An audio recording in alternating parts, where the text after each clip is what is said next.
نحمده ونستعينه ونستغفره ونؤمن به ونتوكل عليه ونعوذ بالله من شرور أنفسنا ومن سيئات أعمالنا.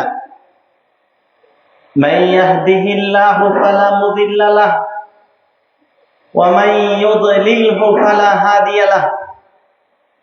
وأشهد أن لا إله إلا الله وحده لا شريك له. وأشهد أن محمدا عبد الله ورسول الله أرسل إلى الناس كافة بشيرا ونذيرا وداعيا إلى الله بإذنه وسراجا منيرا. أما بعد فإن خير الحديث كتاب الله وخير الهدي هدي محمد صلى الله عليه وسلم وشر الأمور محدثاتها وكل محدثة بدعة وكل بدعة ضلالة وكل ضلالة في النار. أعوذ بالله من الشيطان الرجيم. بسم الله الرحمن الرحيم. يا أيها الناس اتقوا ربكم الذي خلقكم من نفس واحدة وخلق منها زوجها وبث منهما رجالا كثيرا ونساء واتقوا الله الذي تساءلون به والأرحام إن الله كان عليكم رقيبا. يا أيها الذين آمنوا اتقوا الله حق تقاته ولا تموتن إلا وأنتم مسلمون. يا أيها الذين آمنوا اتقوا الله وقولوا قولا سديدا يصلح لكم أعمالكم ويغفر لكم ذنوبكم ومن يطع الله ورسوله فقد فاز فوزا عظيما. يا أيها الذين آمنوا اتقوا الله وكونوا مع الصادقين. وعن عبد الله بن عمرو بن العاص وابن عباس رضي الله تعالى عنه عن النبي صلى الله عليه وسلم قال: أربع إذا كن فيك فلا عليك ما فاتك من الدنيا: حفظ أمانة وصدق حديث وحسن خليقة وعفة طعمة. رواه الإمام أحمد وصححه الإمام الباني.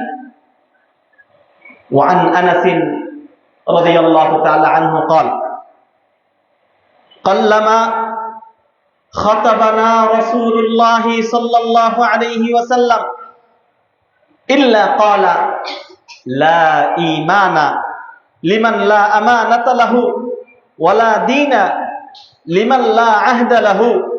رواه البيهقي في شعب الإيمان. وقال تعالى في موضع آخر بعد أعوذ بالله من الشيطان الرجيم. بسم الله الرحمن الرحيم.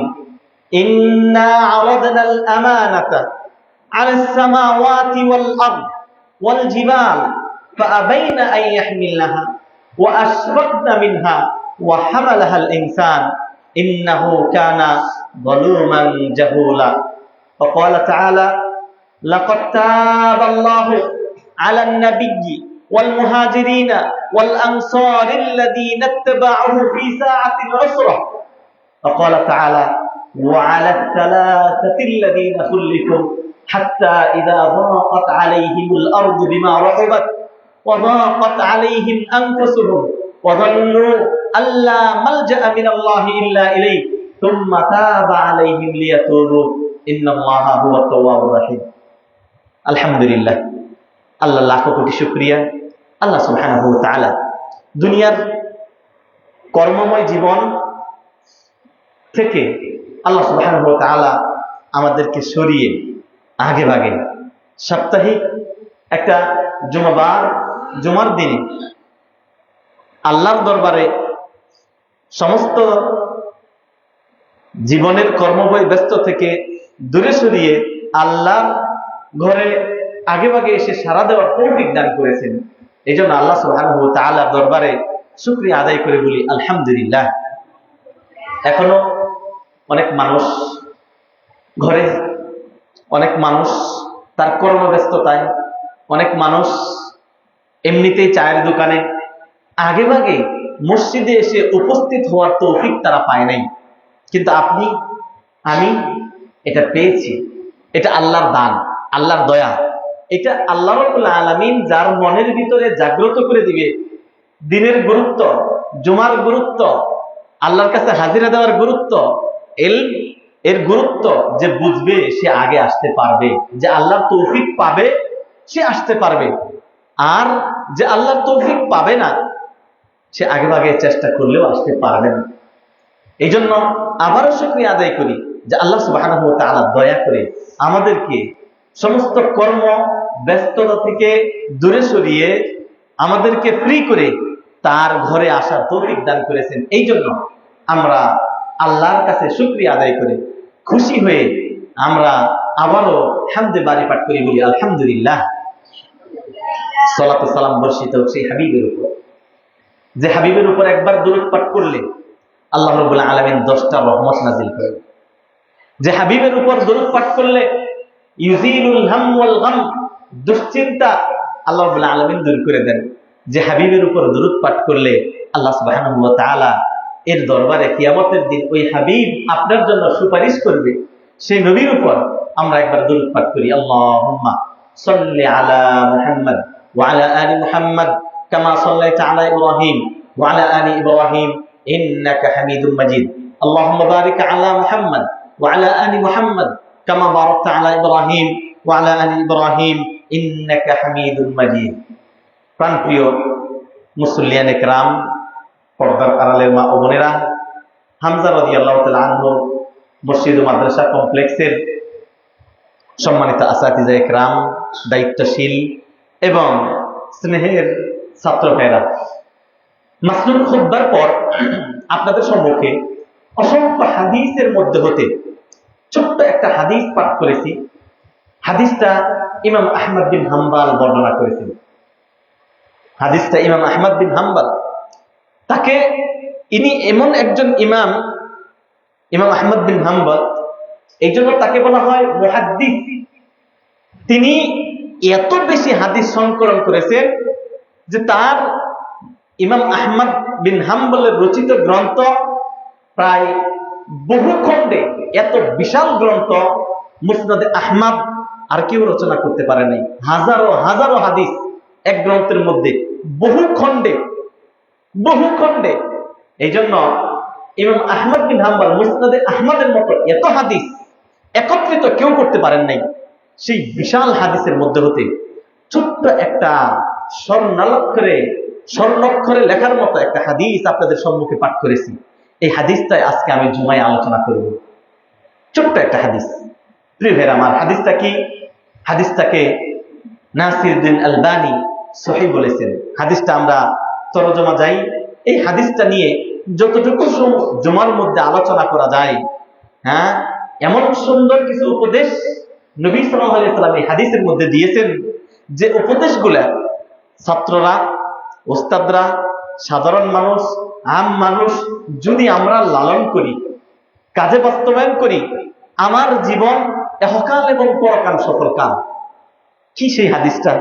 যারা আরবি বুঝে তারা আগেই বুঝে ফেলেছে। হাদিসটা দেখেন, আব্দুল্লাহ ইবনে আমর ইবনে আল-আস, আব্দুল্লাহ ইবনে আব্বাস, দুইজন রাবী হাদিসটা বর্ণনা করেন।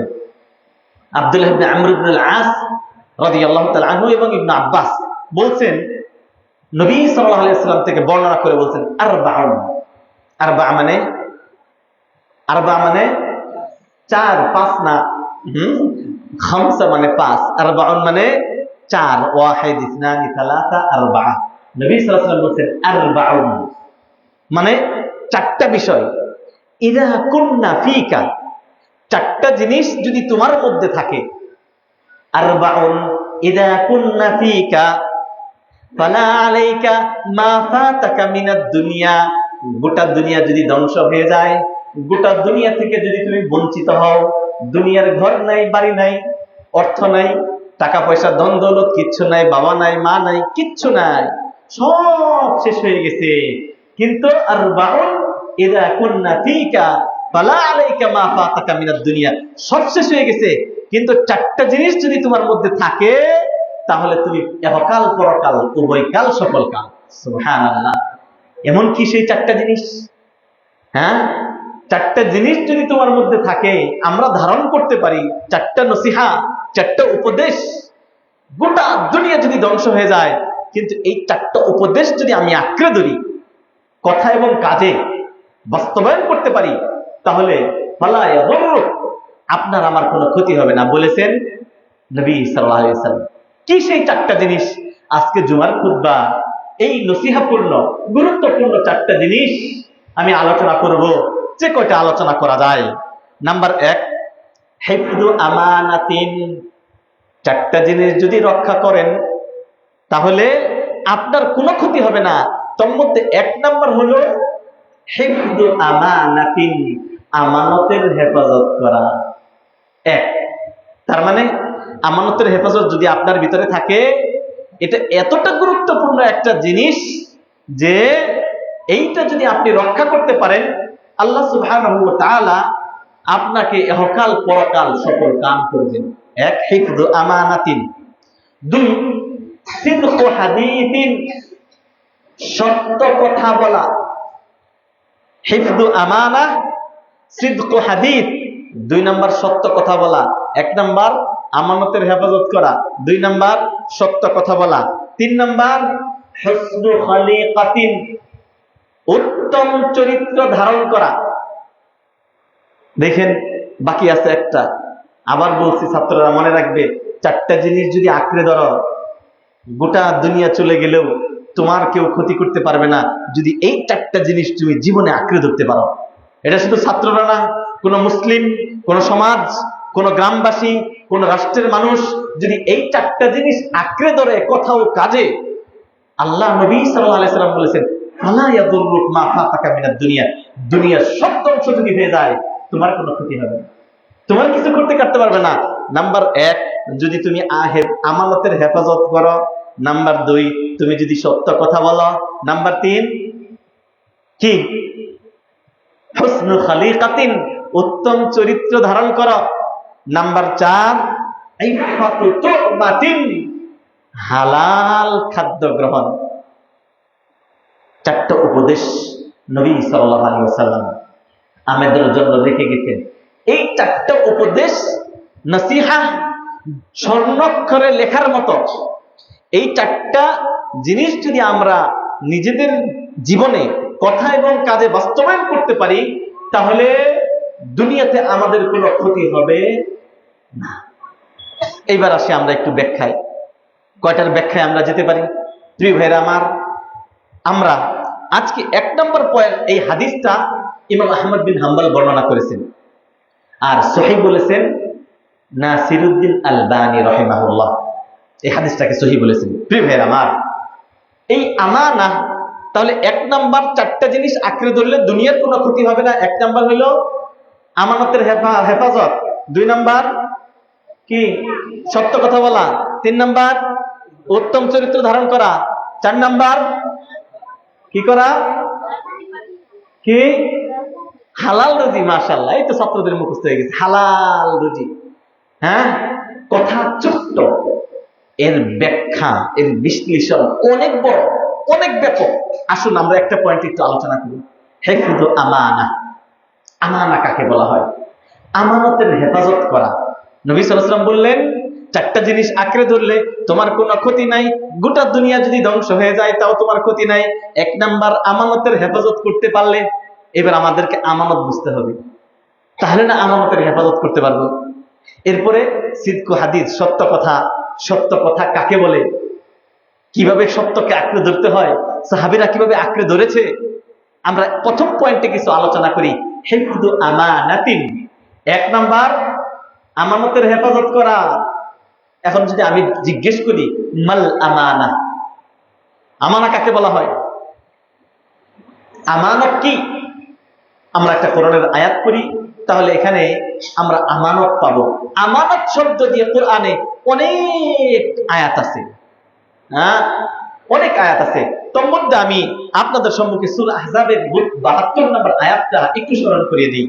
এখান থেকে আপনি বুঝতে পারবেন যে নবী সাল্লাল্লাহু আলাইহি ওয়াসাল্লাম যে বললেন চারটা জিনিসের হেফাজত করতে, চারটা জিনিস যদি আঁকড়ে ধরো তোমার মধ্যে থাকে, তোমার কোনো ক্ষতি হবে না। তোর মধ্যে একটা হলো আমানতের হেফাজত। আমরা জানবো আমানত কাকে বলে। আল্লাহ সুবহানাহু ওয়া তাআলা কোরআনুল কারীমে সূরা আহজাবের 72 নম্বর আয়াতে তিনি বলছেন, আউযু বিল্লাহি মিনাশ শাইতানির রাজীম, বিসমিল্লাহির রহমানির রহিম, ইন্না আরাদনাল আমানাতা আলাস সামাওয়াতি ওয়াল আরদি ওয়াল জিবাল فأبين أن يحملنها وأشفقن منها وحملها الإنسان إنه كان ظلوما جهولا। আয়াতের মধ্যে আল্লাহ আমানতের কথা বলেছেন। আমানতের হেফাজত নবী করতে বললেন। আল্লাহ সুবহানাহু ওয়া তাআলা এই আমানতের কথা সূরা আহজাবের 72 নম্বর আয়াতে বললেন, ইন্না আরাদনাল আমানা, আমি পেশ করলাম আমানত। কার কাছে? আলাস সামাওয়াতি ওয়াল আরদ, আসমান ও জমিনের কাছে। আসমান ও জমিনের কাছে আল্লাহ কি দিলেন? আমানত দিলেন। আমানত কি দিলেন আসমান ও জমিনের কাছে? আল্লাহ বলছেন আসমান ও জমিনের কাছে আমি আমানত পেশ করলাম। আলাস সামাওয়াতি ওয়াল আরদি ওয়াল জিবাল, আসমান জমিন পাহাড়ের কাছে আমানত দিলাম। ফাআবাইনা আন ইয়াহমিলনাহা, এই আমানতটা বহন করতে তারা অস্বীকার করলো। আল্লাহ এই আমানত নিতে পারবো না, মাফ চাই আল্লাহ। তাহলে আসমান জমিন এবং পাহাড় আল্লাহর দেওয়া আমানতকে বললে আল্লাহ এই আমানত আমরা নিতে পারবো না, হ্যাঁ আল্লাহ আমাদেরকে ক্ষমা করুন। ফাআবাইনা আন ইয়াহমিলনাহা ওয়া আশফাকনা মিনহা, এবং ভয় করলো এই আমানত আমরা নিতে পারবো কিনা, এই আমানতের আমানতদারি করতে পারবো কিনা, এই আমানতের হেফাজত করতে পারবো কিনা, এই আমানত রক্ষা করতে পারবো কিনা। ভয় পাইলো কে? আসমান জমিন এবং পাহাড়। আসসামাওয়াতি ওয়াল আরদি ওয়াল জিবাল, আসমান জমিন এবং পাহাড় তারা ভয় পাইল আমানত নিতে। ওয়া আশফাকনা মিনহা ওয়া হামালাহাল ইনসান, এই আমানত বহন করলো মানুষ। কারা? আপনি আমি, সকল মানুষকে আল্লাহ রাব্বুল আলামিন সেই আমানত দিলেন। কি সেই আমানত? কি জিনিস সেই আমানতটা? কি যে আমানতটা আল্লাহ রাব্বুল আলামিন আসমানকে দিতে চাইলেন, কোরআনকে দিতে, জমিনকে দিতে চাইলেন, পাহাড়কে দিতে চাইলেন। তারা ভয় পাইল এই আমানতের দায়িত্ব আমরা নিতে পারবো না, আল্লাহ আমাদেরকে ক্ষমা করুন। কিন্তু মানুষ সেই আমানত নিল। ওয়া আশফাকনা ওয়া হামালহাল ইনসান ইন্নাহু কানা যালুমান জাহুলা, নিশ্চয় মানুষ জালেম, জুলুম করে, জুলুমবাজ, একজন আরেকজনের উপর জুলুম করে। জাহুলা, মানুষ অজ্ঞ, মানুষ মূর্খ। বলেছেন কে? আল্লাহ। আমি আমানতের আয়াতটা উল্লেখ করলাম, কিন্তু আমানত কি এটা কিন্তু বলি নাই। আবার যারা পরে আসছেন, আজকের খুতবার বিষয় কি?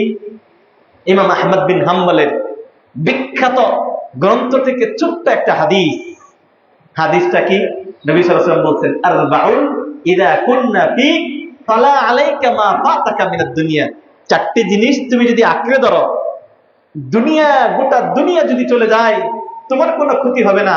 চারটা জিনিস যদি তোমার ভিতরে থাকে, তোর মধ্যে এক নাম্বার হলো কি?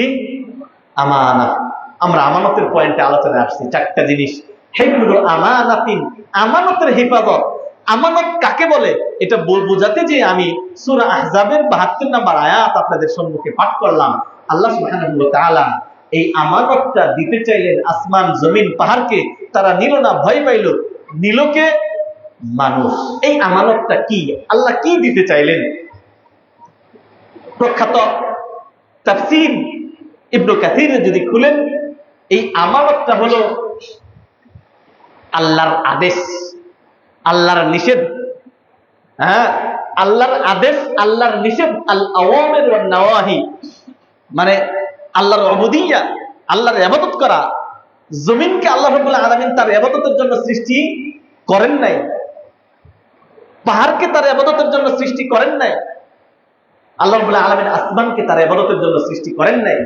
এই ইবাদতের আমানতটা আল্লাহ সুবহানাহু ওয়া তাআলা আসমান, জমিন, পাহাড়কে দিতে চাইলেন। তারা বললেন, আল্লাহ এত বড় আমানত, ইবাদতের দায়িত্ব একমাত্র তোমার ইবাদত করা, এই দায়িত্বটা আল্লাহ আমাদেরকে দিলেন। তারা নিলেন না। এটা একটা ব্যাখ্যা। 2 নাম্বার ব্যাখ্যায় বলছেন আব্দুল্লাহ ইবনে আব্বাস, এই আমানত হলো আল কুরআন। আবার বলেছেন এই আমানত হলো আল ইসলাম।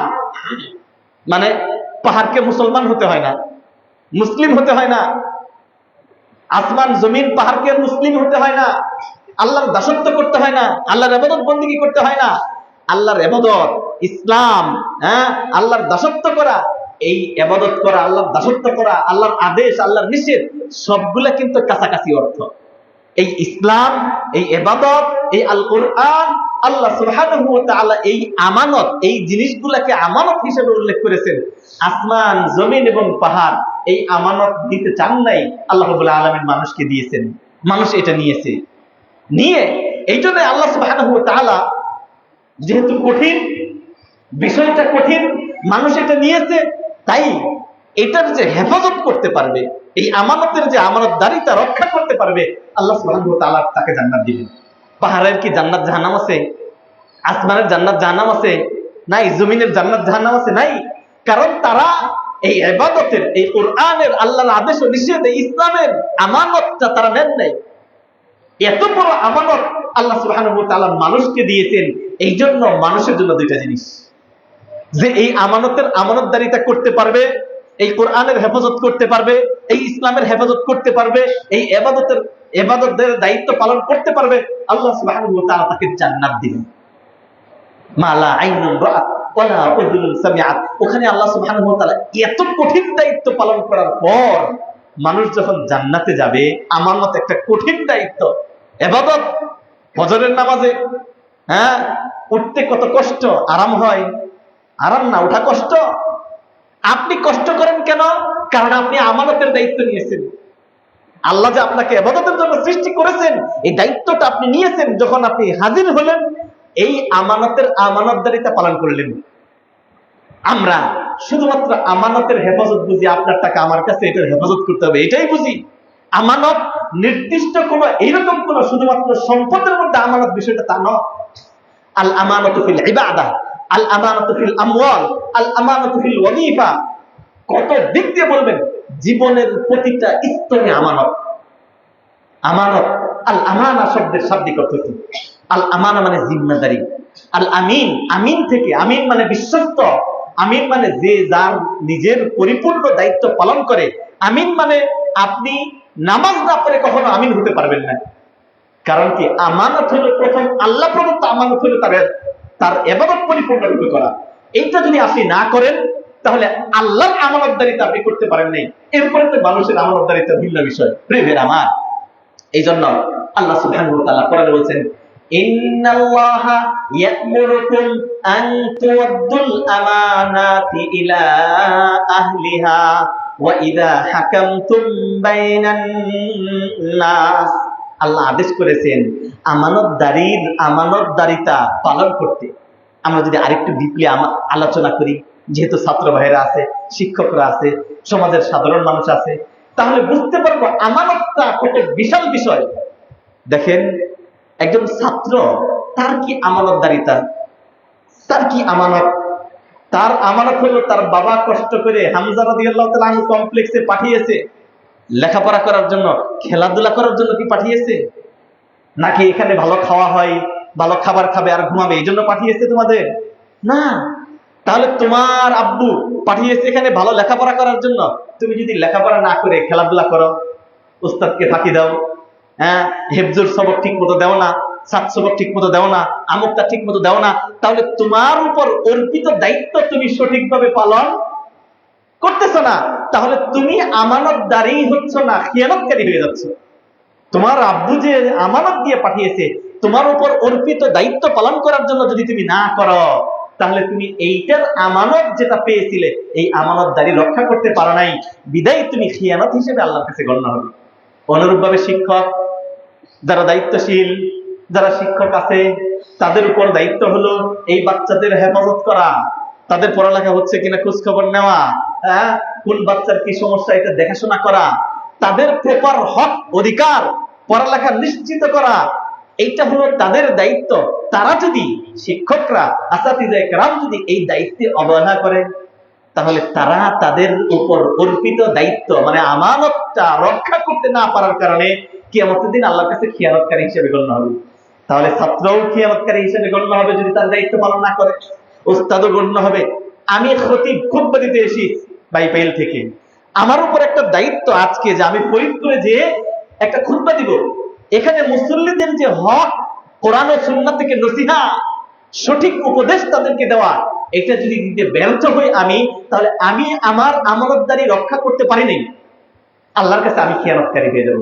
এবার বিষয়টা শুধু মাদ্রাসা মসজিদ বা আমার আপনার মধ্যে সীমাবদ্ধ যদি না রাখি, আরেকটু বড় করে যদি চিন্তা করি, তাহলে দেখতে পাবেন রাষ্ট্রের উপর পর্যায় থেকে নিচু স্তর পর্যন্ত প্রত্যেকটা ব্যক্তিকে আমানতদার হতে হবে। আমানতদার এই একটা বিষয় যদি এই বাংলাদেশ বা পৃথিবীর যেখানে যে কোনো সমাজ, যে কোনো মাদ্রাসা, যে কোনো মসজিদ, যে কোনো গ্রাম, যে কোনো শহর, যে কোনো জেলাতে যদি বাস্তবায়িত হয়, ওই জেলা, ওই অঞ্চল, ওই মসজিদ, ওই মাদ্রাসা, ওই রাষ্ট্র একটা জান্নাতি রাষ্ট্রে পরিণত হয়ে যাবে। এই হাদিসগুলো এতটা গুরুত্বপূর্ণ। আপনি দেখেন, আরেকটু ডিপলি চিন্তা করেন, যদি ছাত্ররা, শিক্ষকরা, হ্যাঁ, কমিটি, এরা যদি তাদের নিজের অর্পিত দায়িত্ব আমানত পালন করে, ওই মাদ্রাসা মসজিদ ভালো হবে না খারাপ হবে? ভালো হবে। আরেকটু ডিপলি চিন্তা করেন, রাষ্ট্রের যিনি প্রধান, তিনি যদি তার নিকট অর্পিত দায়িত্ব আমানতের সহিত পালন করে, ওই রাষ্ট্র ভালো হবে না মন্দ হবে? একজন মেম্বার এলাকার, তার উপর দায়িত্ব হলো ওই এলাকার সমস্যার সমাধান করা, দেখা কার কি আছে পর্যালোচনা করা, এগুলার সমাধানের চেষ্টা করা, নাকি ঘুষ নেওয়া, বিচার করার মাধ্যমে ঘুষ নেওয়া? এটা কি আমানতদারিতার আমানতদারিতা হবে? একজন চেয়ারম্যান, তার দায়িত্ব তার অঞ্চলের উন্নয়ন করা, তার জনগণের খোঁজখবর নেওয়া, ওই সরকারি তহবিল থেকে টাকা নিয়ে এসে যদি খেয়ে ফেলেন, এটা কি আমানতদারিতা রক্ষা হলো? তাহলে যদি এই আমানতদারি ঠিক থাকে, একটা মাদ্রাসা ভালো হবে, চেয়ারম্যান ভালো হবে, মেম্বার ভালো হবে, রাষ্ট্রের প্রধান ভালো হবে, একজন লয়ার ভালো হবে। প্রত্যেক একজন লয়ার, আমাদের অ্যাডভোকেট মইনুল ভাই আছেন, যদি অন্যায় কোনো মামলা আসে সেটা নিবে না, না, এটার পক্ষে আমাকে লড়াই করা যাবে না, কারণ এটা অন্যায়, এটার পক্ষে নেওয়া যাবে না, তা এটা তার উপর আমানত। প্রিয় ভাইয়ের আমার, এইভাবে রাষ্ট্রের, গ্রামের, সংস্থার প্রত্যেকটা জায়গায় যদি আমানতদারি মানুষ যদি আমরা নিযুক্ত করতে পারি, তাহলে ওই সংস্থা, ওই রাষ্ট্র, ওই গ্রাম, হ্যাঁ, ওই মসজিদ, ওই মাদ্রাসা দেখবেন যে জান্নাতি মসজিদ মাদ্রাসা হয়েছে। আল্লাহ আমাদের সেই তৌফিক দান করেন, আমিন। আমি বিষয়টা নিয়ে আরেকটু সামনে আগাই, তাহলে বুঝতে পারবেন যে আমানতের গুরুত্ব। আবার যারা পরে আসছেন, হাদিসটা একটু স্মরণ করিয়ে দিচ্ছি, আজকে কি নিয়ে আলোচনা করতেছি। যারা আগে আসছেন তারা শুনতে পেয়েছেন, মুসনাদুল ইমাম আহমদ বিন হাম্বলের অসংখ্য হাজারো হাদিসের মধ্যে হতে ছোট্ট একটা হাদিস আজকে আমরা আপনাদের সম্মুখে পাঠ করেছি। সেটা কি? নবী সাল্লাল্লাহু আলাইহি সাল্লাম বলেছেন, আরবাউন ইযা কুননা ফীকা মা ফাতাকা আলাইকা মিনাদ দুনিয়া। চারটা জিনিস, চারটা বিষয়, চারটা নসিহত তুমি যদি তোমার কথা, কাজে, কর্মে, নিজের জীবনে, সংসারে, গ্রামে, রাষ্ট্রে বাস্তবায়ন করতে পারো, তাহলে পৃথিবী ধ্বংস হয়ে গেলেও ওই রাষ্ট্রের, ওই ব্যক্তির, ওই সমাজের, ওই পরিবারের কোনো ক্ষতি হবে না। আল্লাহু আকবার। কে না চায় আমার পরিবারের ক্ষতি না হোক? কে না চায় আমার মসজিদ মাদ্রাসার ক্ষতি না হোক? কে না চায়? তাহলে এই জিনিসগুলো যদি আমরা বাস্তবায়ন করি, তাহলে এতটা নিরাপত্তা দিয়েছেন জনাবে মুহাম্মদুর রাসূলুল্লাহ। এক নাম্বার কি আলোচনা করতেছিলাম? আমানতের হেফাজত। হ্যাঁ, আমরা এটার একটু ডিপলি যদি আমরা দেখি, একটা আলোচনার মধ্যে তোমরা পাবে, আমরা একসাথে লেখাপড়া করছি, আব্দুর রাজ্জাক বিন ইউসুফ হাফিজাহুল্লাহর ছেলে আব্দুল্লাহ, একসাথে আমরা মদিনায় করেছি। তার একটা আলোচনায়, যদিও কেউ কেউ এটার বিরোধিতা করেছে, কিন্তু সে আমানতের গুরুত্ব বোঝাতে যে কথাটা সঠিক বলেছিল। বিষয়টা কি ছিল? সে আলোচনা করতে যে আমানতের গুরুত্ব বোঝাতে চেয়ে বলেছিল, সালাতের চাইতেও গুরুত্বপূর্ণ হলো আমানতদারিতা। কথা ঠিক না ঠিক? এখন যারা বলে কি ব্যাপার, ইসলামের তো মূল হলো সালাত, এতে বলে যে সালাতের চাইতেও গুরুত্বপূর্ণ হলো আমানতদারিতা। অনেকে মানুষে বলবে কথা তো ঠিক হইলো না, কিন্তু কথাটা ঠিক। আমানতের গুরুত্ব বোঝা যেতে যে কোন পয়েন্টে, আমি পয়েন্টটা ধরে দিতেছি, তাহলে বুঝতে পারবেন যে আব্দুল্লাহর কথাটা সঠিক। কিন্তু গুরুত্ব কতটুকু তিনি বোঝাতে চেয়েছেন। আগে নামাজ, তাই না? ইসলামে কোন যুক্তি যদি বলে লা ইলাহা ইল্লাল্লাহ, তাহলে সর্বপ্রথম তার উপর কি ওয়াজিব?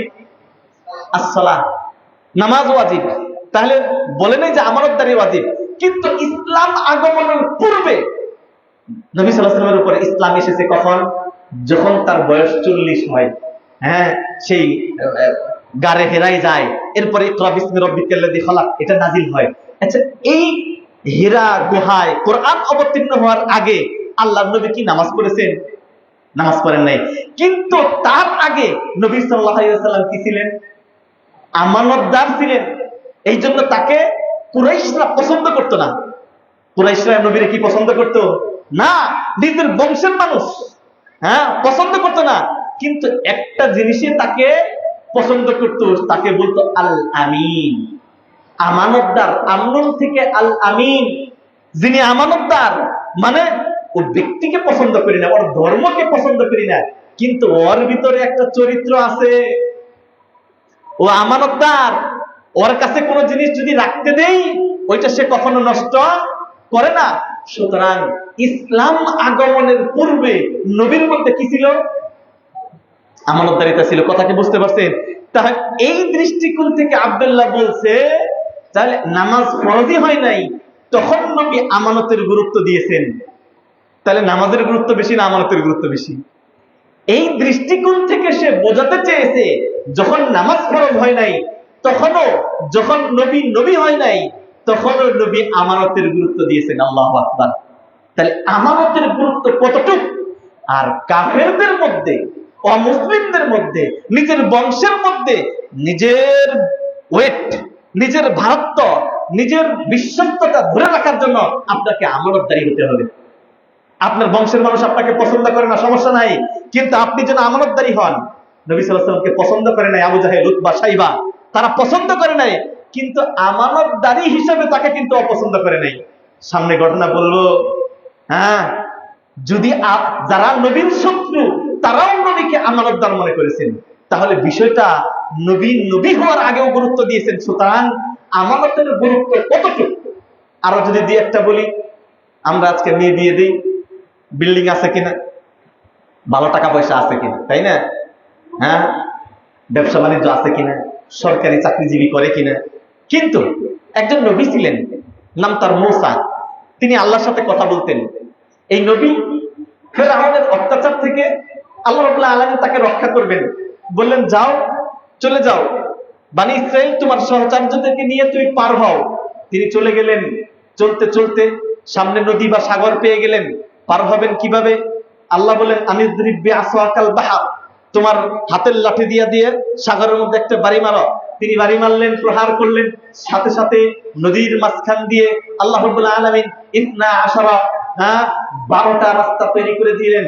12টা গোত্র নিয়ে মুসা আলাইহিস সালাতু ওয়াস সালাম পার হয়ে গেলেন। পার হয়ে যাওয়ার পর আল্লাহর কাছে বলতেছেন, মরুর প্রান্তরে বসে আল্লাহর কাছে বলতেছেন, রব্বি ইন্নী লিমা আনজালতা ইলাইয়া মিন খাইরিন ফাকির। আল্লাহ, আমার কেউ নাই, আমি সবকিছু, ঘর বাড়ি, ধন দৌলত, টাকা পয়সা সব ছেড়ে আল্লাহ তোমার আদেশে আমি নদী পার হয়ে একটা মরুর প্রান্তরে বসে আছি, আমার কেউ নাই, কি করব? তুমি যা নাজিল করবে আমি তার মুখাপেক্ষী। হ্যাঁ, আল্লাহ সুবহানাহু ওয়া তাআলা তাকে নিয়ে যে একটা গাছের তলে বসাইলেন। যখন গাছের তলে বসলেন, গাছের তলে বসার পর তার দৃষ্টি পড়ল মরুর প্রান্তরে কিছু মানুষ একত্রিত হয়ে পানি পান করাতেছে, কিছু ছেলে, আর 2টা মেয়ে দূরে দাঁড়িয়ে আছে। 2টা মেয়ে পানি পান করাতে পারছে না। হ্যাঁ, ছেলেরা, রাখালরা পানি পান করাচ্ছে। তিনি যে মেয়ে 2টাকে জিজ্ঞেস করলেন, মা খাতবুকুমা, তোমাদের কি হলো? তখন তারা উত্তর দিল, লা নাসকি হাত্তা ইসদিরার রিআউ ওয়া আবুনা শাইখুন কাবীর, আমরা পানি পান করাতে পারি না, কারণ আমরা সম্ভ্রান্ত পরিবারের মেয়ে, আমরা ছেলেদের সাথে মিশি না। ওখানে ওই রাখালরা সব ছেলেরা একত্রিত, আমরা ওখানে যাই না। মা বোনেরা ভালো করে শুনেন। হ্যাঁ, কোরআনের কাহিনী বলতেছে, এই রাখালরা যখন পানি পান করে চলে যায়, পুরুষ আর কেউ থাকে না, তখন আমরা যে পানি পান করাই, আবার মুসা নবী বলতে পারে, তাহলে তোমরা মহিলা মানুষে কেন ছাগল চড়াইতে আসছো? তোমাদের কি ভাই নাই? তোমাদের কি বাবা নাই? তারা উত্তর দিয়ে দিল, ওয়া আবুনা শাইখুন কাবীর, আমাদের বাবা অতিশয় বৃদ্ধ, তিনিও করাতে পারে না। তার মানে আমাদের পরিবারে কোনো কি নাই, পুরুষ নাই, বিদায় আমরা বাধ্য হয়ে এখানে আসি। এরপরে মুসা আলাইহিস সালাতু ওয়াস সালাম যে তাদের ছাগলদেরকে পানি পান করাইলেন। পান করানোর পর এইবার মেয়ে দুইটা আগে ভাগে চলে যাচ্ছে। বাবার কাছে যখন আগেই চলে গেছে, চলে যাওয়ার পর বাবা বলতেছে, প্রতিদিন তুমি মাগরিবের কাছে কাছে আসো, দেরি হয়ে যায়, আজকে মা তোমরা এত তাড়াতাড়ি আসলে, ব্যাপারটা কি? এইবার কাহিনী খুলে বলতেছেন, একটা যুবক ছিল, যুবক এই আমাদেরকে উপকার করলো। তখন বাবাকে বলল, বাবা তাকে আমাদের ইস্তাজির, ইন্না খায়রা মান ইস্তাজারতাল কাবিয়্যুল আমিন, তাকে আমাদের বাড়ির কর্মচারী হিসেবে নিতে পারেন। সে কবি, শক্তিশালী, সে আমিন। আজকে আমিন, আমানতের, সে আমানতদার। কে বললেন? কে বললেন?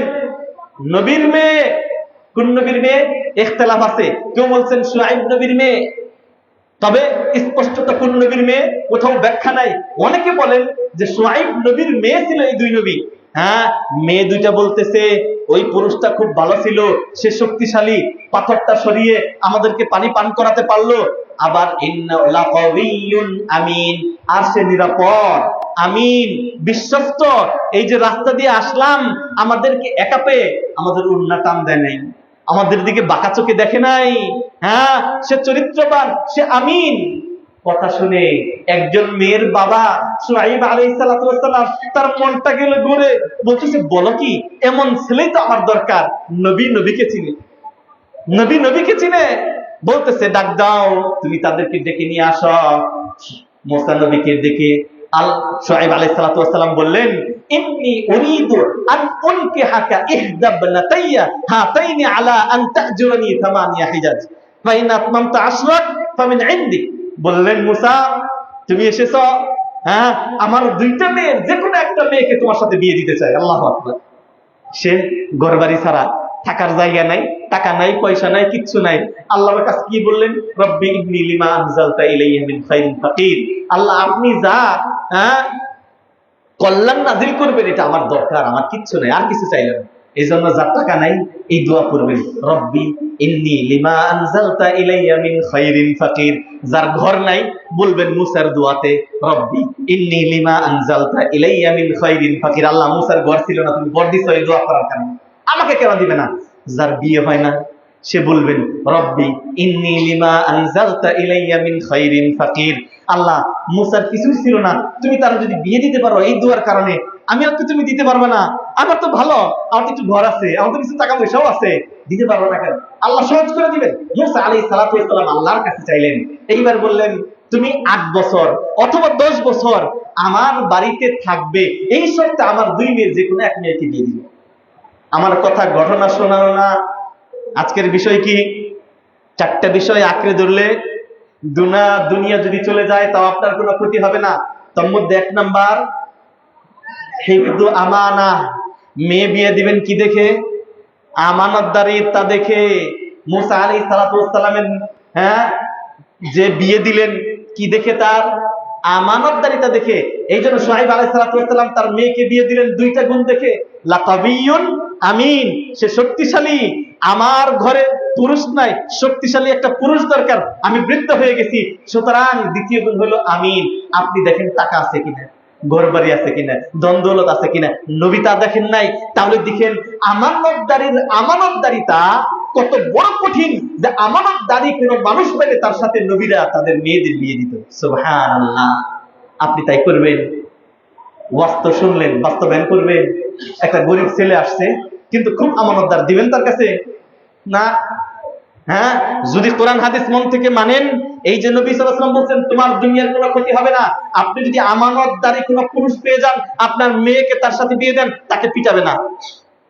সে গরিব হতে পারে, এক ওয়াক্ত খাওয়াবে, তাকে কষ্ট দিবে না, তার উপর জুলুম করবে না, কারণ সে জানে জুলুম করা হারাম, এটা অন্যের মেয়ে। দুনিয়াতে তো স্বাভাবিকভাবে এটা আল্লাহ আমার কাছে আমানত দিয়েছেন। সুতরাং আমানতদারি দেখে নবীরা বিয়ে দিতেন। নবী সাল্লাল্লাহু আলাইহি ওয়াসাল্লাম ইসলামের আগমনের পূর্বে ছিলেন আমিন, আমানতদার ছিলেন। এই জন্য কাফেররা তারে পছন্দ করতো না, কিন্তু একটা গুণ পছন্দ করতো, তাহলে সেটা হলো আমানতদার। দেখেন একটা সুন্দর হাদিস, আন আনাসিন রাদিয়াল্লাহু তাআলা আনহু قال قلما خطبنا رسول الله صلى الله عليه وسلم। খুব অল্প সংখ্যক খুতবাই আছে যে খুতবাতে নবী সাল্লাল্লাহু আলাইহি ওয়াসাল্লাম এই হাদিসটা পাঠ করতেন না, মানে প্রতিটা খুতবাতে এই হাদিসটা পাঠ করতেন, লা ঈমানা লিমান লা আমানাতা লাহু, যার আমানতদারি নাই তার ঈমান নাই। সহজ না বিষয়টা? খেয়ানত করতেছেন, ছাত্ররা তার দায়িত্ব পালন করছে না, খেয়ানত করতেছে, ওস্তাদরা তার দায়িত্ব পালন করতেছে না, খেয়ানত করতেছে, বাবারা তার সন্তানদেরকে ইসলামের শিক্ষায় শিক্ষিত করে আল্লাহর দেওয়া সন্তান আমানত, এটার দায়িত্ব পালন না করে বাবা মা আমানতের খেয়ানত করতেছে, এলাকার মেম্বার এলাকার সম্পদ নিয়ে সিনেমিনি খেলে মেম্বার খেয়ানত করতেছে, চেয়ারম্যান খেয়ানত করতেছে, রাষ্ট্রের প্রধান খেয়ানত করতেছে। প্রত্যেক ব্যক্তি যদি খেয়ানত করে, আমানতদারির আমানত যদি পালন না করে, আপনি কখনো নামাজ পড়ে আপনি জান্নাতে যেতে পারবেন না। আমানতদারি রক্ষা করতে হবে, তাহলে আপনার ঈমান থাকবে। ঈমান যদি না থাকে, নামাজ পড়ে লাভ হবে? এই হাদিসটা নবী সাল্লাল্লাহু আলাইহি ওয়াসাল্লাম কতটা গুরুত্ব দিয়েছেন, প্রত্যেকটা জুমার খুতবাতে এই হাদিস মুসলিমদেরকে স্মরণ করিয়ে দিচ্ছেন, লা ঈমানা লিমান লা আমানাতা লাহু, যার আমানতদারি নাই তার ঈমান নেই। ভালো করে খেয়াল করবেন, যার আমানতদারি নাই তার ঈমান নেই। আপনার কাছে একটা গরু আছে, ওই গরুটা আপনার কাছে আমানত, তাকে আপনাকে খেতে দিতে হবে, তাকে বৃষ্টি আসলে ঘরে নেবেন, তার যেন কষ্ট না হয়, বুঝতে হবে এটা আমানত, এটা আমানত। আপনাকে অন্যজনের একজন মেয়ে আপনার ঘরে তুলে দিয়েছে, বিয়ে করেছেন, ওই মেয়েটা আপনার কাছে আমানত, তাকে পর্দায় রাখতে হবে, তার খাওয়া দাওয়ার ব্যবস্থা করতে হবে, এই আমানত নিয়েই আপনি বিয়ে করেছেন। আমানত বড় কঠিন জিনিস। আমরা শুধু আমানত বুঝি টাকা পয়সার হেফাজত, তা না, আমানতটা ব্যাপক জিনিস। এই জন্য আসমান জমিন পাহাড় আমানত নিতে চায় নাই, এই দায়িত্ব নিতে চাই নাই। এই জন্য আল্লাহ রাব্বুল আলামিন এত কঠিন দায়িত্ব আপনাকে আমাকে দিয়েছে। আমরা যদি এই দায়িত্বটা পালন করতে পারি, আমাদের ইহকাল পরকাল আল্লাহ রাব্বুল আলামিন সফলতা দান করবে। প্রিয় ভাইয়েরা আমার, দেখেন হাদিসটি ভাই হাকি।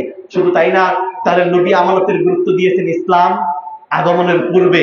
দেখেন ইসলামের শত্রু আবু সুফিয়ান, নবী সাল্লাল্লাহু আলাইহি ওয়াসাল্লাম বললেন, নবী সাল্লাল্লাহু আলাইহি ওয়াসাল্লাম যখন আয়াত নাজিল হলেন, ওয়া আনজির আশিরাতাকাল আকরাবিন, তিনি বললেন, যখন আবু সুফিয়ান বলতেছেন, তোমাকে তো শুধুমাত্র ধর্মটা লা ইলাহা ইল্লাল্লাহ বলা, এই দাওয়াতটা পাই না, তুমি তো আমার বংশের, তুমি তো বিশ্বস্ত, তুমি তো আমানতদার।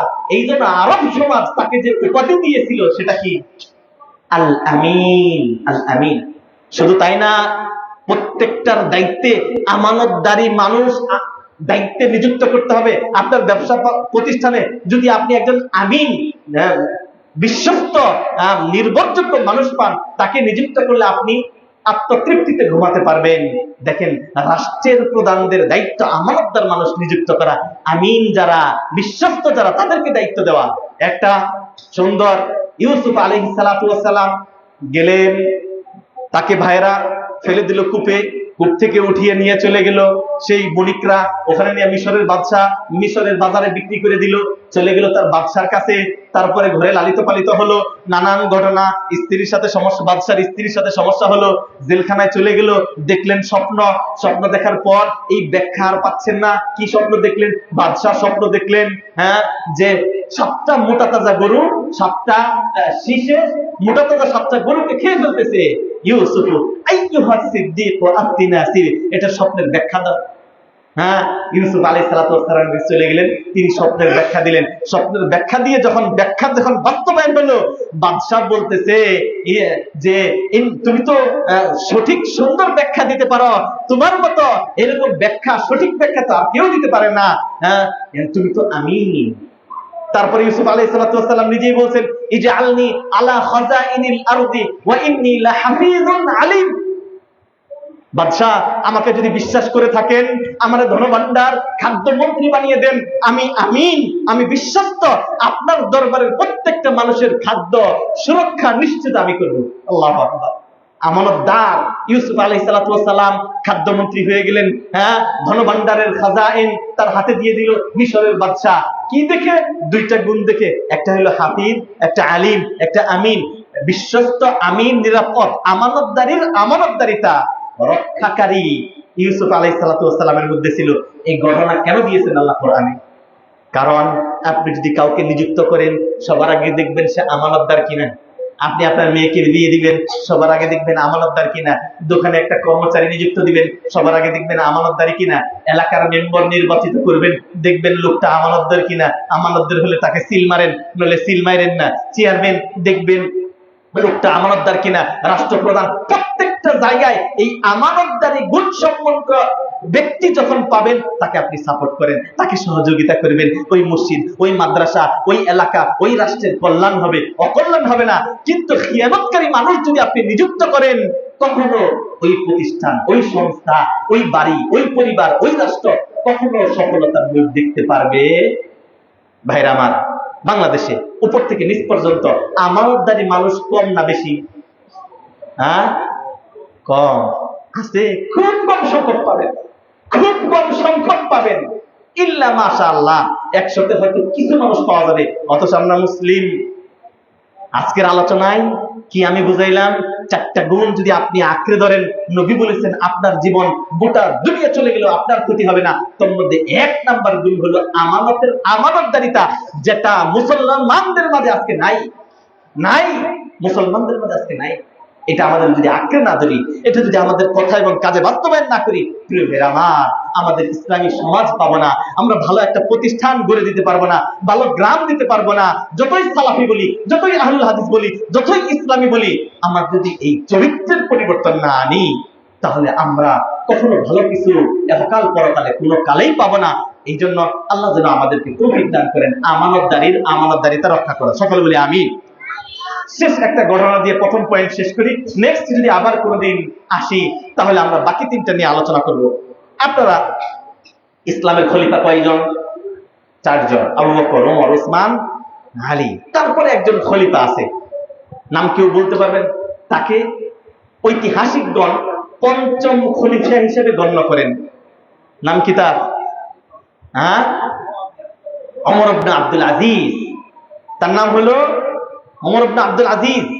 দেখেন, বলতেছে ওমরের পরে মানে 4 খলিফার পরে সবচেয়ে ইনসাফপূর্ণ, আদেলপূর্ণ, হ্যাঁ, আমানতের আমানতদারি রক্ষাকারী শাসক যদি পাওয়া যায়, সেটা পাওয়া যেত ওমর ইবনে আব্দুল আজিজের যুগে। দেখেন ওমর ইবনে আব্দুল আজিজের জন্ম। দেখেন ওমর ইবনে আব্দুল আজিজ, হ্যাঁ, কার ঘরের? ওমর রাদিয়াল্লাহু তাআলা আনহুর ঘরের। ওমর রাদিয়াল্লাহু তাআলা আনহুর শাসনামলে তিনি মদিনার গলিতে গলিতে খোঁজ দিতেন যে কার কি সমস্যা। রাতের বেলায় খুঁজতে যে দেখে একটা মা বলতেছে একটা মেয়েকে, ভালো করে খেয়াল করবেন, বিশেষ করে মা বোনেরা, মা বলতেছে মেয়েকে দুধ দহন করা হয়েছে। যে পাত্রের মধ্যে দুধ দহন করে, পাত্র দুধ মেপে আরেক জায়গায় রেখেছে, ওই পাত্রের মধ্যে কিছু দুধ লেগে থাকে। ওই পাত্রটাকে কি বলে? হ্যাঁ, ফরিদপুরের ভাষায় যে পাত্রের মধ্যে দুধ দহন করে, দুধ রাখে গাভীর নিচে রেখে, ওই পাত্রের মধ্যে একটু দুধ লেগে আছে। মা বলতেছে ওইটার মধ্যে একটু পানি দিয়ে ধুয়ে দুধের মধ্যে ঢেলে দাও, তাহলে তো একটু পানি গেলে তো আর বোঝা যাবে না। মা বলতেছে, মা, ওমর যে নিষেধ করেছে দুধের সাথে পানি মিশ করে দাদা বাজারে বিক্রি করা যাবে না। বলছে ওমর কি আর দেখতেছে? বলছে ওমর যদি না দেখে, ওমরের আল্লাহ তো অন্ধ না, আল্লাহ তো দেখতেছেন। মা, এই কাজ করা যাবে না। ওমর রাদিয়াল্লাহু তাআলা আনহু ঘরের পিছ থেকে শুনতে পেলেন, হাই রে, এই ঘরের মধ্যে, এই গরিব একটা ঘরের মধ্যে এত বড় আমানতদার একটা মেয়ে আছে। তিনি আর কোনো দিকে তাকান নাই, দৌড়িয়ে চলে গেছেন নিজের ঘরে। যে ডাকতেছে আব্দুর রহমান, ওঠো। তার কয়েকটা সন্তান ছিল, একটার নাম আব্দুর রহমান, আর একটার নাম বিভিন্ন নাম ধরে ঘর থেকে ডাকতেছেন, বের হও আব্দুর রহমান, বের হও, অমুক বের হও। 4টা ছেলেকে ডেকেছে, কে বিয়ে করবি বল। একজন শাসক হঠাৎ করে বাবা ঘুম থেকে ডাক দিয়ে বলতেছে, 4 জনের মধ্যে কে বিয়ে করবে বলো। হঠাৎ করে কে বিয়ে করবে? ছেলেদের মধ্যে বাপ কি বলতেছে, কে বিয়ে করবে? হ্যাঁ, আব্দুর রহমান। হ্যাঁ, বললেন আমি বিয়ে করবো। বাবা, কি হয়েছে আপনার বলেন। ছেলেকে ধরে নিয়ে এসে ঘরের মধ্যে করাঘাত করতেছে। এই ঘরের মধ্যে এমন একটা মেয়ের কথা শুনতে পারলাম, হ্যাঁ এই মেয়ে কি বিয়ে দিবেন আপনি? বললো হ্যাঁ বিয়ে দিব। একজন শাসকের ছেলে দিয়ে এই যে আমানতদারি একটা মেয়ে পেয়েছে ওমর, একজন গরিব ঘরের তার ছেলেকে দিয়ে বিয়ে দিল এই মেয়েকে দিয়ে। সুবহানাল্লাহ। দেখেন, পারবেন আপনি? আপনি তো পারবেন না, আমানতদারি খুঁজে পাবেন না। হ্যাঁ, আমানতদারি মেয়ে দেখে বিয়ে দিল আল্লাহ সুবহানাহু ওয়া তাআলা। হ্যাঁ, এই ঘরে, এই গরিবের ঘরের এই যে মেয়েটা, আমানতদারি যে মেয়েটাকে পাইলো, এই ঘরে আল্লাহ সুবহানাহু ওয়া তাআলা পঞ্চম খলিফা ওমর ইবনে আব্দুল আজিজের জন্ম হলো। আল্লাহু আকবার। ইতিহাস কিয়ামত পর্যন্ত সাক্ষী থাকবে তার মা ছিল আমানতদার। এই জন্য ওমর ইবনে আব্দুল আজিজ পঞ্চম খলিফা এতটা আদলপূর্ণ, ইনসাফপূর্ণ শাসন করে গেছে, তার শাসনকে বলা হয় উমরের যুগের পরে সর্বশ্রেষ্ঠ যুগ হলো আদিল উমর ইবনে আব্দুল আজিজের যুগ। উমর ইবনে আব্দুল আজিজ কেমন ইনসাফকারী ছিলেন, কেমন আমানতদারি ছিলেন। মা যেমন আমানতদারি, বেটা ওই রকম আমানতদারি। একটা ঘটনা তার জীবনী থেকে দেখেন। কানা ইয়াতাহাদ্দাসু আন শুউনিল মুসলিমিন, তিনি মুসলমানদের বিভিন্ন অবস্থা নিয়ে আলোচনা করতেন। মানুষজন তার কাছে আসতো, আসার সময় কি করতেন? অমুক বলতেন ওমর ইবনে আব্দুল আজিজ খলিফা, আমাদের এই সমস্যা। অমুকে বলতেন এই সমস্যা। সমস্যা মিটানোর জন্য ইউসরাজলাহু সুমাতা মিন বাইতুল মাল, রাতের বেলা মানুষজন আসলে বাইতুল মাল, যেখানে রাষ্ট্রীয় কোষাগার, ওখানে রাষ্ট্রীয় সম্পদ গম, ভুট্টা, বিভিন্ন জিনিস রাখা হতো, তিনি ওই ঘরের মোমবাতি জ্বালাইতেন। মুসলমানদের অবস্থা বুঝে ওই খাদ্য ভান্ডার থেকে তিনি দিতেন। হ্যাঁ, ওই বাইতুল মালের রাষ্ট্রীয় সম্পদের কোষাগার বন্ধ করে দিতেন, মোমবাতি বন্ধ করে দিতেন। যখন তার সন্তানেরা তার ব্যক্তিগত সমস্যা নিয়ে তার বাবার সাথে কথা বলতেন, তখন তার ব্যক্তিগত সম্পদ যেখানে আছে ওইটার লাইট জ্বালিয়ে দিতেন, যাতে করে সরকারি কোষাগারের সম্পত্তির প্রতি ওমর ইবনে আব্দুল আজিজের সামান্যতম লোভ না হয়, যে সম্পদ সরকারের বাইতুল মালে অনেক আছে, ওখান থেকে নিয়ে একটু খরচ করে ফেলি। এইটা যাতে করে না হয়, এমন আমানতদারিতা পালন করেছে ওমর ইবনে আব্দুল আজিজ। এই জন্য তার শাসন আমল ঐতিহাসিকগণ বলছে আদিল, ইনসাফপূর্ণ, ন্যায় প্রতিষ্ঠাকারী শাসক ছিলেন ওমর ইবনে আব্দুল আজিজ। যেমন তার মা ছিল আমানতদার, তেমন তার সন্তান হয়েছিল আমানতদার। মা বোনেরা, আপনি যদি আমানতদার না হন, মাদেরকে লক্ষ্য করে বলছি, আপনি যদি আমানতদার না হন, আপনার ঘরে কখনো আমানতদার সন্তান হবে না। এজন্য সবার আগে আপনি আমানতদার হন, আপনার অর্পিত দায়িত্ব পালন করুন। আপনি ইবাদতে আগে আসুন। আল্লাহর পক্ষে যে ইবাদত, আল্লাহর পক্ষ থেকে যে আদেশ নিষেধ, কোরআন, ইসলাম, এটা আপনার উপর আমানত। আপনি যতটা বেশি ধার্মিক হবেন, আপনি যতটা বেশি আমানতদারিতা রক্ষা করবেন, ততটা শিখবে আপনার সন্তানেরা, ততটা অর্জন করবে আপনার কাছ থেকে আপনার সন্তানেরা। আপনি আমানতদার সন্তান যদি পেতে চান, নিজেকে আগে আমানত দিতে হবে। আল্লাহ আমাদের সবাইকে সেই তৌফিক দান করেন, আমিন। আল আমানাতু ফিস সালাত, অনেক আমানত ছিলেন, নামাজের মধ্যে আমানতদারিতা নাই মানুষ। এই যে জুমার মধ্যে কয়জন মানুষ আসলেন আগে ভাগে, কোথায় আমানতদারিতা আপনার? শুক্রবার সরকার ছুটি দিয়েছে, সরকারি চাকরিজীবী নাই, প্রতিষ্ঠানও বন্ধ। কেন বন্ধ দিয়েছে? আমরা একটা মুসলিম সমাজ, জুমাটা যেন আগে ভাগে পড়তে পারি। আপনি এই জুমার আমানতদারিতা রক্ষা করতে পেরেছেন? আসলেন একটু আগে, এখন মাত্র বসলেন, কেন সকালে প্রস্তুতি নেন নাই? এটা কি আমানতদারিতা রক্ষা করলেন আপনি?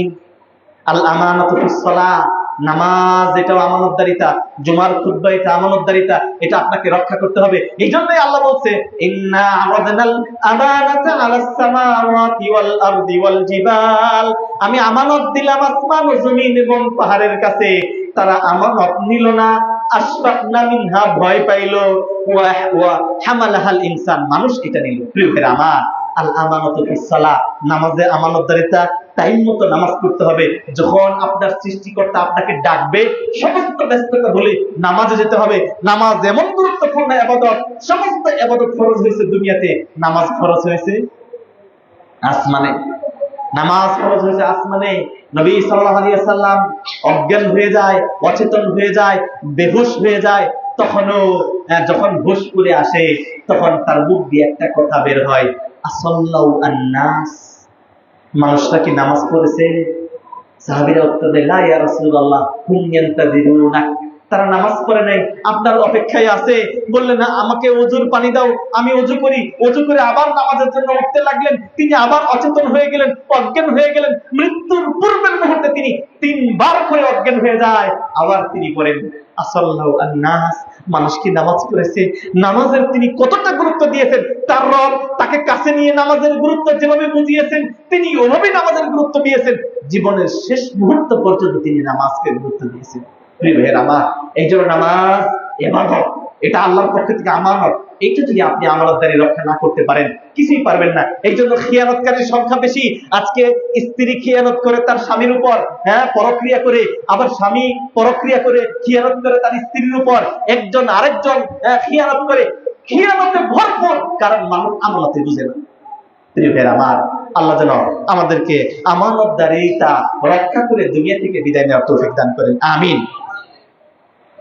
আজকে আলোচনা আর লম্বা করব না, ছোট্ট একটা হাদিস এর প্রথম পয়েন্ট আলোচনা করেছি। কি হাদিসটা ছিল? মুসনাদুল ইমাম আহমদ বিন হাম্বল বিখ্যাত হাদিস থেকে একটা ছোট্ট হাদিস। আর বাউল যারা পরে আসছেন, আমরা কি আলোচনা করলাম আজকে?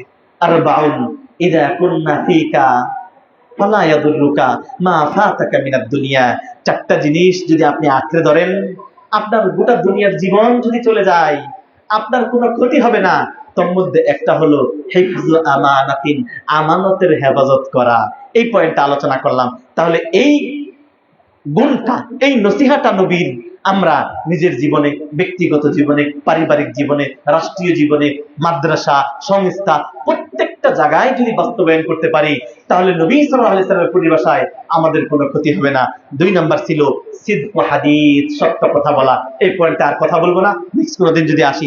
3 নাম্বার হুসনুল খলিকা, উত্তম চরিত্র।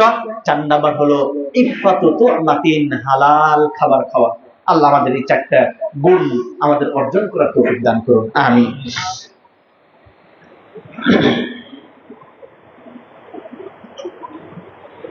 ইন্নাল হামদুলিল্লাহ নাহমাদুহু ওয়া নাস্তাঈনুহু ওয়া নাস্তাগফিরুহ ওয়া নু'মিনু বিহি ওয়া নাতাওয়াক্কালু আলাইহি ওয়া নাউযু বিল্লাহি মিন শুরুরি আনফুসিনা ওয়া মিন সাইয়্যিআতি আ'মালিনা। মান ইয়াহদিহিল্লাহু ফালা মুদিল্লা লাহু ওয়া মান ইউদ্লিলহু ফালা হাদিয়া লাহু। ওয়া আশহাদু আল লা ইলাহা ইল্লাল্লাহ وحده لا شريك له واشهد ان محمدا عبد الله ورسوله. ان الله وملائكته يصلون على النبي يا ايها الذين امنوا صلوا عليه وسلموا تسليما. اللهم صل على محمد وعلى ال محمد كما صليت على ابراهيم وعلى ال ابراهيم انك حميد مجيد. اللهم بارك على محمد وعلى ال محمد كما باركت على إبراهيم وعلى آل إبراهيم إنك حميد مجيد. اللهم أعز الإسلام والمسلمين وأذل الشرك والمشركين ودمر أعداء الدين واجعل هذا البلد آمنا مطمئنا وسائر بلاد المسلمين. اللهم آمنا أوطاننا، اللهم آمنا أوطاننا، اللهم آمنا أوطاننا. আল্লাহ আমাদের দেশটাকে হেফাজত করো। আল্লাহ যারা এই দেশের দায়িত্বে আছে তাদেরকে আমানত রক্ষা করার তৌফিক দান করো। আল্লাহ যারা আসবে, আল্লাহ যারা আমানতদার মানুষ, আমাদের দায়িত্বশীল করো। আল্লাহ যারা আদলের জন্য লড়াই করতেছে, যে সমস্ত যুবক ছাত্র ভাইরা যারা জুলুমকে হটিয়ে দিয়ে আদলের জন্য লড়াই করতেছে, এখনো করছে, আল্লাহ তুমি তাদেরকে সাহায্য করো। আল্লাহ রাব্বুল আলামিন এই বাংলার জমিনে কেউ যেন জুলুমের শিকার না হয়। প্রত্যেককে ওমর ইবনে আব্দুল আজিজের, ওমর রাদিয়াল্লাহু তাআলা আনহু যেভাবে প্রত্যেকে আদলপূর্ণ, ইনসাফপূর্ণ অধিকার পেয়েছে, বাংলার মুসলিম জনগণ, বাংলার জনগণ প্রত্যেকে যেন সেই অধিকার পায়। আল্লাহ তুমি সেই তৌফিক দান করো। আল্লাহ আমাদের উপর অর্পিত আমানত কোরআন, অর্পিত আমানত ইসলাম, অর্পিত আমানত তোমার দাসত্ব করা, তোমার ইবাদত করা, আল্লাহ এগুলো যেন আমরা পালন করতে পারি, আল্লাহ সেই তৌফিক দান করুন। আল্লাহ সুবহানাহু ওয়া তাআলা আমাদের মধ্যে যারা অসুস্থ আছে তাদেরকে শিফায়ে কামিলা আজিলা দান করুন। আল্লাহুম্মা ইশফি মারদানা ওয়া মারদাল মুসলিমিন। রব্বানা আতিনা ফিদ দুনিয়া হাসানাহ ওয়া ফিল আখিরাতি হাসানাহ ওয়া কিনা আযাবান নার। রব্বিরহামহুমা কামা রাব্বায়ানি সগীরা। رب ارحمهما كما ربيانا صغيرا. ربنا اغفر لي ولوالدي وللمؤمنين يوم يقوم الحساب. اللهم ارض عن الخلفاء الراشدين أبي بكر عمر عثمان علي وعن سائر الصحابة أجمعين ربنا تقبل منا إنك أنت السميع العليم وتب علينا إنك أنت التواب الرحيم سبحان ربك رب العزة عما يصفون وسلام على المرسلين والحمد لله رب العالمين قوموا للصلاة